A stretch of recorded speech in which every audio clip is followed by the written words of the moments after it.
करीब 11 महीने तक बिना सबूत के जेल में बंद कर दिए गए उन गरीब लोगों पर क्या गुजरी होगी। गोली मारने के नारे लगाने वाले से पूछताछ तक नहीं हुई, लेकिन 3 गरीब बिना सबूत के दंगों के आरोप में उठाकर जेल में बंद कर दिए गए 11 महीने के लिए। जुनैद, इरशाद, चांद मोहम्मद के लिए भारत के युवा 60 लाख ट्वीट नहीं करेंगे, ये मैं जानता हूं। नागरिक जीवन के तनाव सिर्फ दाम और नौकरी के नहीं, दंगों के भी हैं और बिना सबूत के फंसाए जाने के लिए। दिल्ली हाई कोर्ट ने इन्हें 19 फरवरी को जमानत दी। प्रक्रियाएं इतनी जटिल हैं कि बाहर आते आते 19 से 24 फरवरी हो गया। जिस इमारत पर होने के आरोप में चांद मोहम्मद, जुनैद और इरशाद को गिरफ्तार किया गया, तीनों उस इमारत पर थे ही नहीं। उमर खालिद भी तो दिल्ली से बाहर थे, जेल में है साजिश रचने के आरोप। परिमल कुमार की ये रिपोर्ट आप देख सकते हैं। जुनैद को जेल से घर वापस आने में 10 महीने 22 दिनों का वक्त लग गया। बेकसूर सजा भुगती है मेरे बच्चे ने भी और हमने भी। कहाँ जाएं बताओ। वकील साहब के पास जा रहे हैं, बार बार जा रहे हैं, कह रहे हैं हाँ छूट जाएगा, तसल्ली देते थे। वकील साहब बहुत अच्छे थे, उन्होंने हमारी मदद करी छुटाने में।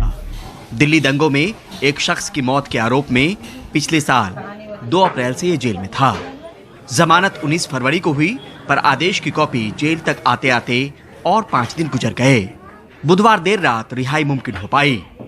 तो मैंने एक पल ऐसा गुजारा, बस पूछो मत। रोटी भी नहीं खाई जा रही थी, 2-3 महीने हो गए थे। नहीं भूख लगती थी, नहीं प्यास। घर की टेंशन रह रही, घर पर कैसा हो रहा है, कैसे कर रही हैं, क्या नहीं कर रही। किराए का मकान है, 11 महीने हो गए थे जेल में रहते रहते। बेलों ऐसे डर लगा था अब और मुकदमे न दिए जाएँ, न जाए। किसी पे 25 मुकदमे, किसी पे 12, किसी पे 9, ऐसे मुकदमे लगे रहे हैं दंगों के। तो जमानत हुई है 19 को हुई है जी। आप निकले हैं 24 की देर रात में जी। इस वक्त में जब वक्त बीता होगा तो वो कैसे बीता होगा? वो बहुत कठिन भी था, क्या नाम है, डर लगता था कि नाम है कोई और मुकदमे न दिए जाएं। हम जिस जगह मौजूद हैं वहाँ पे एक तरफ मोहन नर्सिंग होम है जहाँ से गोली चलती है, दूसरी तरफ सप्तऋषि बिल्डिंग है जहाँ पे एक शख्स शाहिद गोली से घायल होता है, बाद में उसकी मौत हो जाती है। इस आरोप में पुलिस ने 6 लोगों को गिरफ्तार किया, 3 को जमानत मिल गई। दरअसल जो साक्ष्य वीडियो के तौर पर अदालत में प्रस्तुत किया गया उसमें ये तीनों सप्तऋषि बिल्डिंग पे मौजूद नहीं मिले और यही जमानत का आधार भी रहा। शाहिद मर्डर केस है और सप्तऋषि बिल्डिंग पर पुलिस का एलिगेशन है सप्तऋषि बिल्डिंग पर ये लोग थे और इनके साथ में ही शाहिद था। इन्हीं के गोली से शाहिद ख़त्म हुआ है। ये पुलिस का पूरा केस है। हमने जो हाई कोर्ट में आधार लिए, काफ़ी आधार लिए, उनमें से एक आधार 5 मार्च 2020 को जो रवीश कुमार जी ने वीडियो प्राइम टाइम शो में चलाई थी, वो भी आधार था। नमस्कार, मैं रवीश कुमार। दिल्ली दंगों में मरने वालों की संख्या 53 हो गई है। अब पिछले साल 5 मार्च के प्राइम टाइम का वीडियो देखिए, जिसे पुलिस ने चार्जशीट का हिस्सा भी बनाया है, जिसे कोर्ट में भी दिखाया गया। दर्जन भर भीड़ यमुना विहार के मोहन नर्सिंग होम की छत पर दिखती है। तौलिए में छुपा कर लाई गई बंदूक बाहर निकलती है, हेलमेट पहना शख्स गोली चलाता है। इधर दूसरी तरफ यानी चांदबाग की तरफ सप्तऋषि बिल्डिंग पर एक शख्स शाहिद गोली से घायल होता है, जिसकी मौत हो जाती है। मोहन नर्सिंग होम की छत पर और भी कई लोग हैं जो पहचाने जा सकते हैं। हेलमेट पहनकर जो गोली चला रहा है उसे कोई रोक भी नहीं रहा। उसके साथ भी भीड़ पत्थर चला रही है, बोतलें फेंक रही है। एफएसएल रिपोर्ट से पता चलेगा कि गोली जब्त की गई बंदूक से चली या नहीं। ने मोहन नर्सिंग होम को लेकर एफआईआर दर्ज की है, एक संदिग्ध हथियार सीज किया है। उसकी एफएसएल रिपोर्ट का अभी तक इंतजार है। इस पर हमारा सवाल है कि क्या एफएसएल रिपोर्ट आने में इतना वक्त लगना चाहिए? क्या संदिग्ध हथियार वही है जो इस वीडियो में दिख रहा है? इसका जवाब हमारे पास नहीं है। इस वीडियो में मोहन नर्सिंग होम पर खड़े लोग साफ साफ पहचाने जा सकते हैं, मगर इनकी गिरफ्तारी नहीं हुई है। क्या पुलिस ने इनके स्टिल तस्वीरों को लेकर पोस्टर जारी किए हैं? इसका जवाब भी हमारे पास नहीं है। मोहन नर्सिंग होम के सामने की छत पर ही शाहिद को गोली लगती है। उसकी मौत के आरोप में 6 लोग गिरफ्तार होते हैं। जब इस वीडियो को अदालत में दिखाया गया तो सप्तऋषि बिल्डिंग पर जुनैद, इरशाद और चांद मोहम्मद उस वीडियो में नहीं दिखते। पर सवाल है कि इसी प्राइम टाइम में कुछ चेहरे साफ भी हैं। इन स्टिल फोटो को देखिए। पर अफसोस, पुलिस ने मोहन नर्सिंग होम को लेकर एफआईआर तो दर्ज की, पर गिरफ्तारी किसी की नहीं। कोर्ट ने कहा कि पुलिस अब तक मुख्य हमलावर, जिसकी गोली से शाहिद की मौत हुई, उसे गिरफ्तार नहीं कर सकी है। साथ ही यह भी कहा कि याचिकाकर्ताओं से हथियार की किसी भी तरह की कोई बरामदगी नहीं हुई है।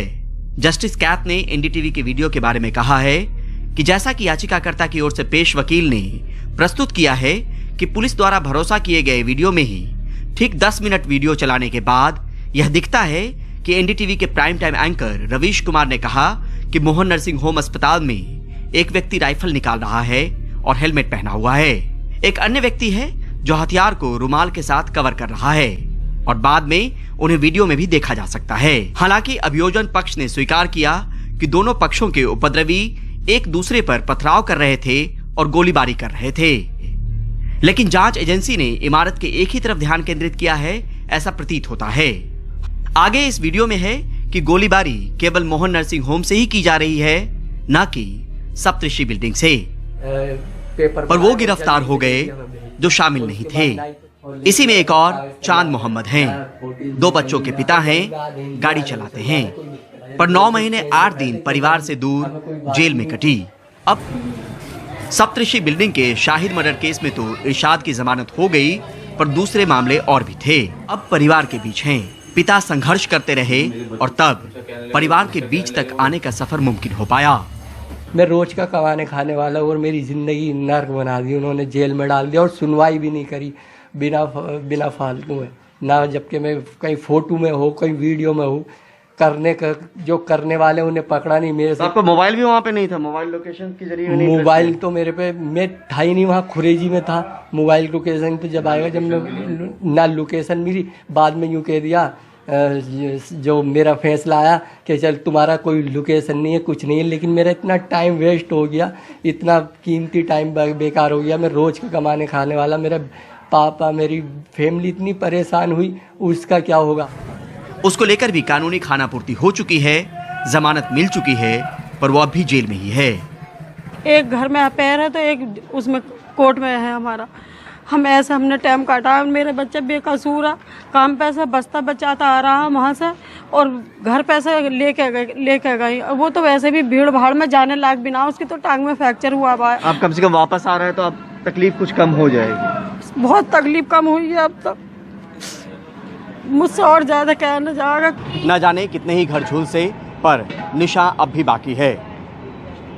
कई परिवार ऐसे हैं जो अब तक अदालतों के चक्कर काट रहे हैं क्योंकि उनके अपने सलाखों के पीछे चले गए। खाकी का काम कार्रवाई का है, पर इस बात का ख्याल जरूर होना चाहिए कि आनन फानन में की गई कार्रवाई सिर्फ एक शख्स को गिरफ्तार नहीं करती, बल्कि उसका दर्द पूरा परिवार झेलता है।